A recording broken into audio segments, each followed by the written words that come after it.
For years, I was the ghost architect at one of the country's most prestigious firms. I would spend sleepless nights creating brilliant projects, and my colleague, the boss's protégé, would take all the credit. On a multi-million-dollar project, the chance of a lifetime, they decided to erase me from the story completely. But there was one piece on the board they didn't control: the client, a legendary and unpredictable billionaire, who asked a single question that gave me the chance to destroy their careers and build my own, all in under 5 minutes. I always believed that hard work and talent were the only currencies that mattered in the world of architecture. How naive I was.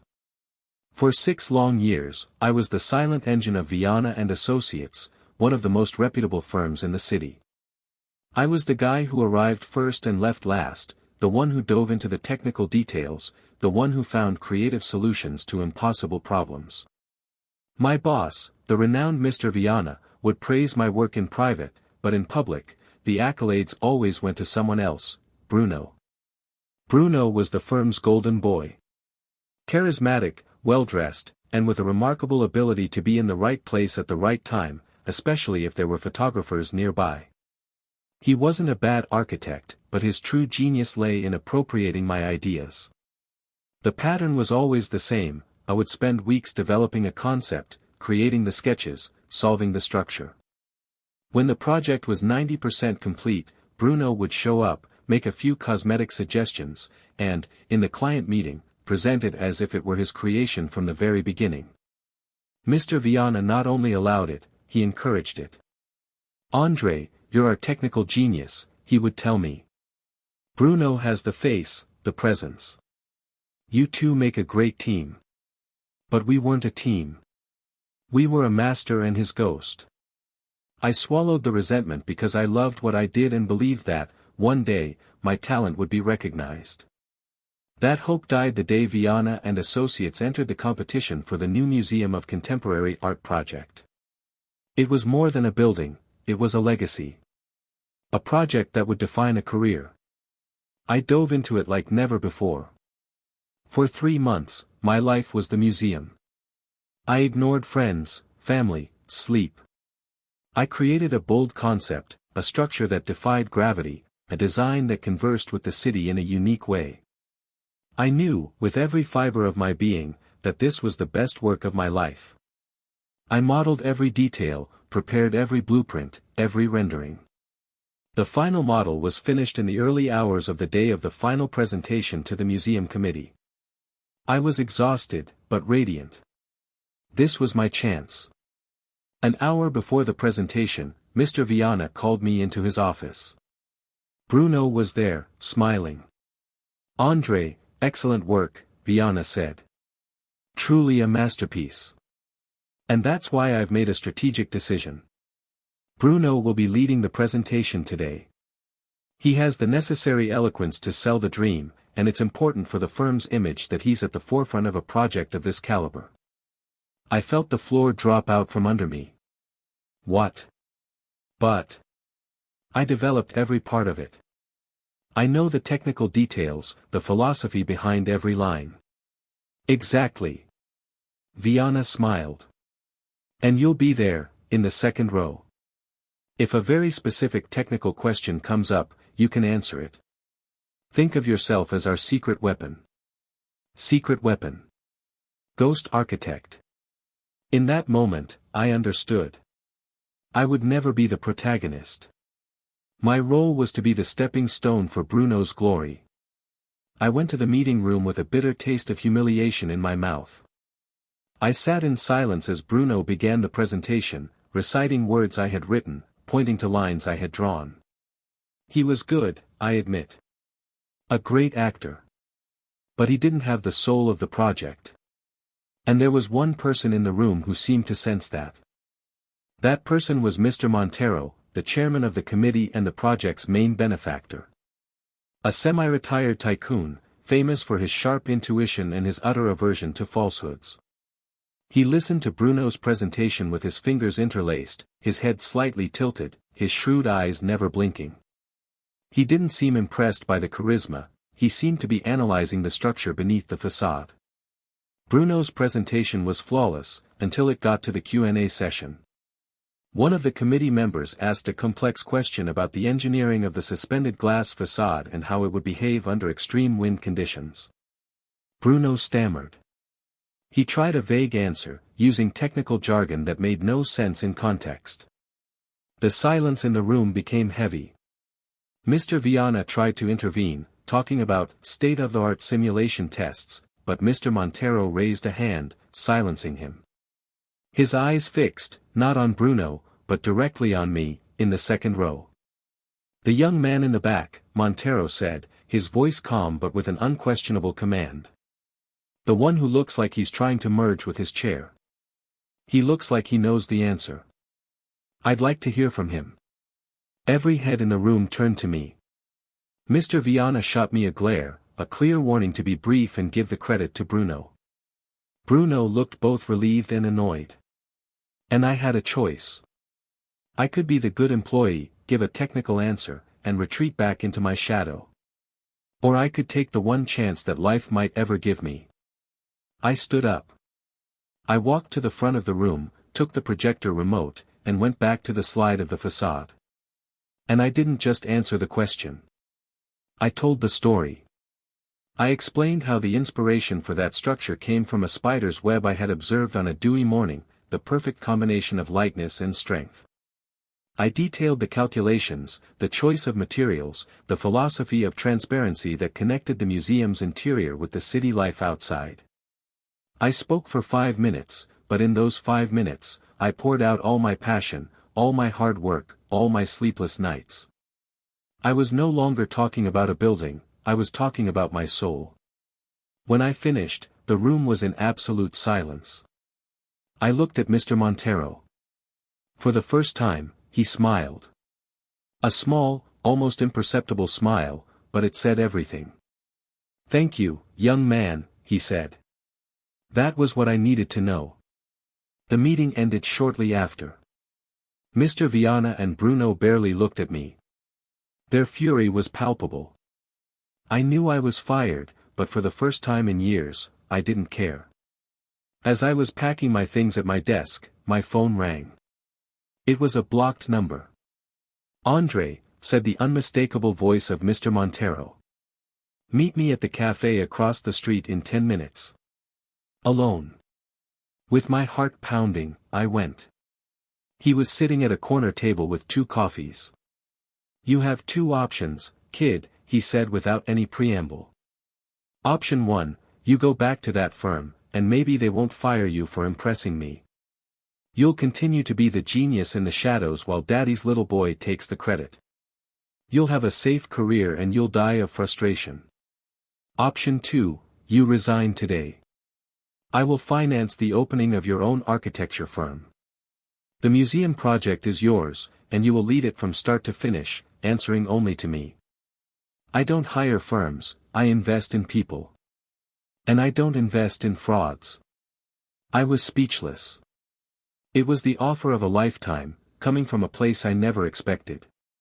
He was handing me the key to my own prison. "I don't need an answer right now," he said, getting up. "But I suspect you already know what it is." I didn't even need to think. The moment Mr. Montero left the cafe, I already knew what to do. I returned to the Viana and Associates office, where the atmosphere was thick with a cold tension. Mr. Viana called me into his office. He tried a different approach, that of a disappointed mentor. "André, what you did today was insubordination. You humiliated Bruno, you humiliated me." "No, sir," I interrupted, my voice firm for the first time in his presence. "I just answered a question with the truth. The truth about who created that project." He was shocked by my audacity. Before he could continue his sermon, I placed my resignation letter on his desk. "This is effective immediately," I said. His face went from red with anger to pale with panic. "You can't do this. We have other projects, you're essential to the team." "Apparently, I'm just a secret weapon," I replied, using his own words against him. "And this weapon has just found a place where he can be the main attraction." I walked out of that room and, as I passed Bruno's desk, he looked at me with pure hatred. "You're going to regret this," he hissed. I just smiled. "I don't think so." That same week, with the guidance of Mr. Montero's legal team, I founded André Barros Architects. The news spread like wildfire in the architecture world. Viana and Associates officially lost the museum project, which was publicly awarded to my new, tiny firm. It was a scandal. Mr. Viana's reputation, built over decades, took a devastating hit. He tried to fight back, spreading rumors that I had stolen intellectual property. But Mr. Montero's public and unwavering support was an impenetrable shield. He issued a press statement saying simply, "We didn't choose the firm, we chose the architect. And the architect is André Barros." The first few months were a whirlwind. I had to build a team, find an office, manage a multi-million-dollar budget. But for the first time, I was in control. Every decision was mine. Every success was mine. And every mistake, too. Mr. Montero was a demanding but fair mentor. He pushed me beyond my limits, but always gave me the tools and the confidence to succeed. I discovered that leading was just as thrilling as creating. The downfall of Viana and Associates was faster than anyone could have predicted. Losing the museum project was just the beginning. Several other major clients, many with ties to Mr. Montero, pulled their contracts, citing concerns about the integrity of the firm's leadership. The talent exodus was massive. Many of my former colleagues, architects and designers who also felt undervalued, asked to join my team. I welcomed them with open arms. Bruno, without my ideas to steal and without the protection of a powerful boss, was revealed to be the mediocre professional he always was. He was fired a few months after the collapse, one of the many victims of the implosion he helped cause. The firm, once a giant, was forced into a humiliating merger with a smaller competitor just to survive, and the Viana name was wiped from the facade. The shocking truth, I discovered, wasn't a single event, but a gradual revelation. Through conversations with my new colleagues, I understood the depth of the toxic culture Mr. Viana had created. It wasn't just me. He systematically exploited his younger talents, using them as cheap creative labor to boost the image of his favorites. He didn't build a firm, he built a fiefdom. The favoritism for Bruno wasn't just because he was charismatic, it was because keeping someone mediocre and dependent at the top was easier to control than dealing with a true, independent talent like me. He didn't see me as a threat to Bruno, he saw me as a threat to himself. 3 years have passed. The Museum of Contemporary Art opened to international acclaim. It won awards, became a new landmark in the city, and my name, André Barros, was permanently attached to it. My firm has grown and has become synonymous with innovation and integrity. We choose our projects carefully, focusing on work that has a positive impact and challenges us creatively. I never saw Mr. Viana again. I heard he was forced into early retirement after the merger, a marginalized figure in a world he once dominated. As for Bruno, the last I heard, he was working as a real estate agent in another city, his brief glimmer in the world of architecture completely extinguished. Sometimes, I think about that meeting that changed my life. If Mr. Montero hadn't asked that question, if I hadn't had the courage to stand up, where would I be today? Probably still in the same room, in the second row, applauding someone else's success and feeling a silent resentment consume me. The lesson I learned was profound. Talent and hard work are essential, yes, but they are nothing without opportunity and courage. The courage to speak up, to claim what is rightfully yours, to say no to a situation that is diminishing you. Mr. Montero didn't just give me money and a project, he gave me validation. He saw me when my own boss refused to. He gave me the chance to bet on myself, and that was the greatest gift of all. My relationship with him evolved from mentorship to a genuine friendship. We often meet for coffee, and we rarely talk about work. We talk about life, about art, about legacy. He taught me that true success isn't in the size of your office or the value of your contracts, but in the quality of your work and the integrity of your name. Today, when I look at my team, I make a point of fostering a culture of collaboration and recognition. Every idea is heard, every contribution is valued. I strive every day to be the kind of leader Mr. Viana never was. I refuse to have ghost architects in my studio. Here, everyone gets a chance to shine. Justice, in my case, didn't come in the form of revenge.